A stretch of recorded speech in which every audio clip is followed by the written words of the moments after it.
Today, I'm going to be sharing with you a technique that will not only enhance, but also unlock so many more possibilities of what you can achieve with your rhyme schemes. When it comes to rapping, it's common practice for us to place our rhymes on or around the fourth beat of each bar that's a part of our rhyme scheme.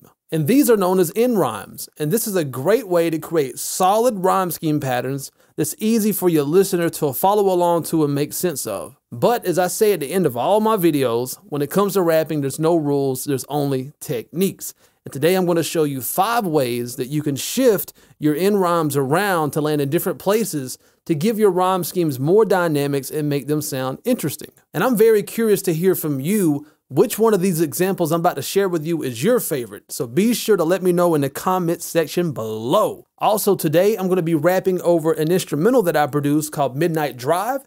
And if you like this instrumental, I'll post a link in the video's description below to where you can get it. Now let's take a listen to the first example. In our first example, I've structured my end rhymes in the traditional way of landing on the fourth beat of all 4 bars. Let's check it out.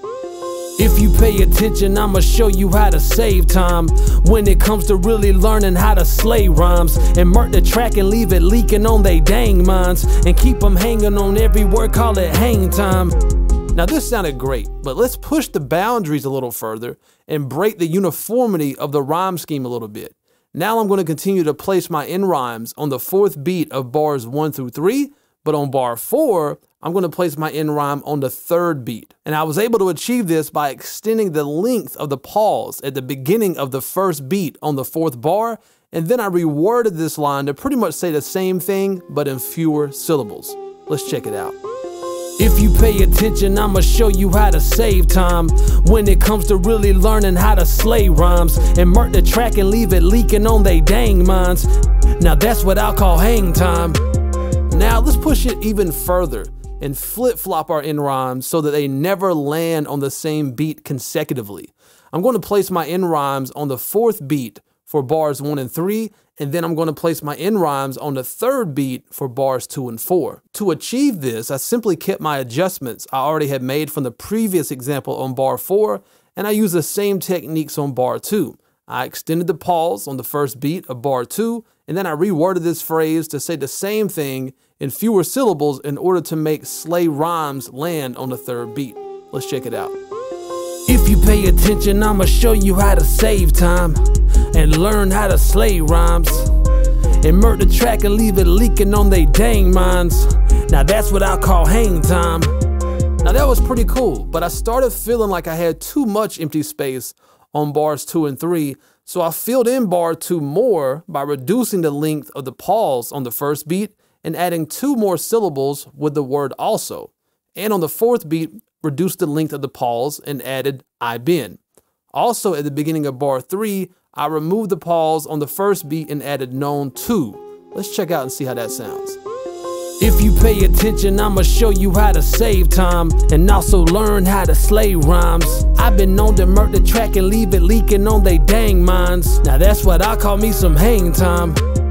Now let's push things in a totally different direction and do the inverse of what I did on my second example, where the end rhyme on bars 1 through 3 landed on the 4th beat and the end rhyme on bar 4 landed on the 3rd beat.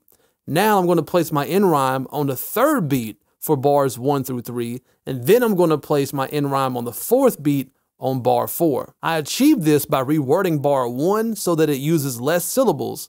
I also adjusted the placement of the word and to come in on the end of bar 1 instead of the beginning of bar 2.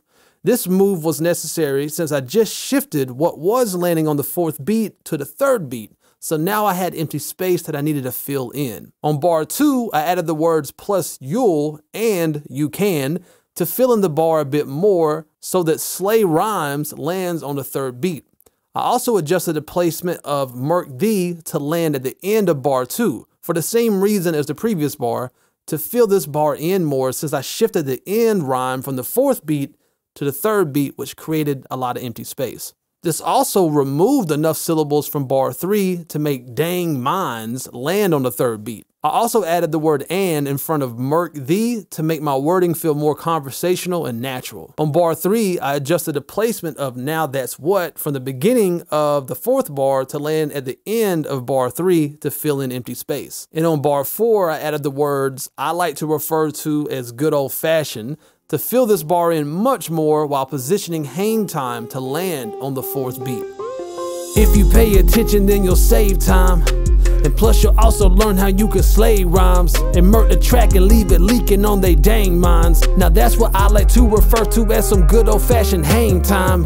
Now these are only a few examples of the many different ways that you can shift your rhyme schemes around and make them sound good. So I encourage you to continue to play around with this concept and see what different cool combinations and variations that you can come up with. Now I'm going to play all 5 of these variations back to back and let me know in the comment section below which one you like the best.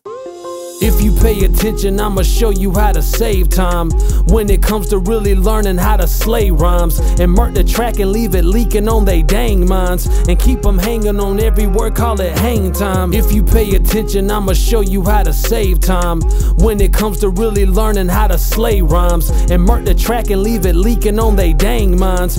Now that's what I'll call hang time. If you pay attention, I'ma show you how to save time and learn how to slay rhymes and murk the track and leave it leaking on they dang minds. Now that's what I call hang time.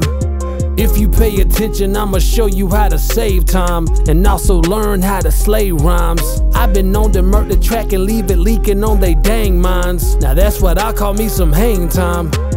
If you pay attention, then you'll save time.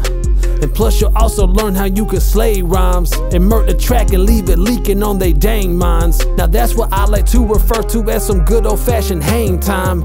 My name is Cole Mize with ColeMizeStudios.com, where I strive to make you a better rapper now. And if you're trying to perfect your rap skills, make sure that you get yourself a free copy of my ebook, The #1 Fundamental to Rapping, via the link in the video's description below. And you'll also get a copy of the bar sheets that you see me using today as well. And also be sure to subscribe to this channel for more straight to the point, no BS, how to rap video tutorials just like this one. And always remember, when it comes to rapping, there's no rules, there's only techniques. Peace. Hey man, you see that subscribe button right there? Kill it, kill it, kill it, kill it, kill it, kill it, kill it. Oh, and don't forget the bell icon. Kill it, kill it, kill it, kill it, kill it, kill it, kill it. Hey, I know you see that like button, right? Kill it, kill it, kill it, kill it, kill it, kill it, kill it. And look at yourself in the mirror and tell yourself, today I'm gonna kill it.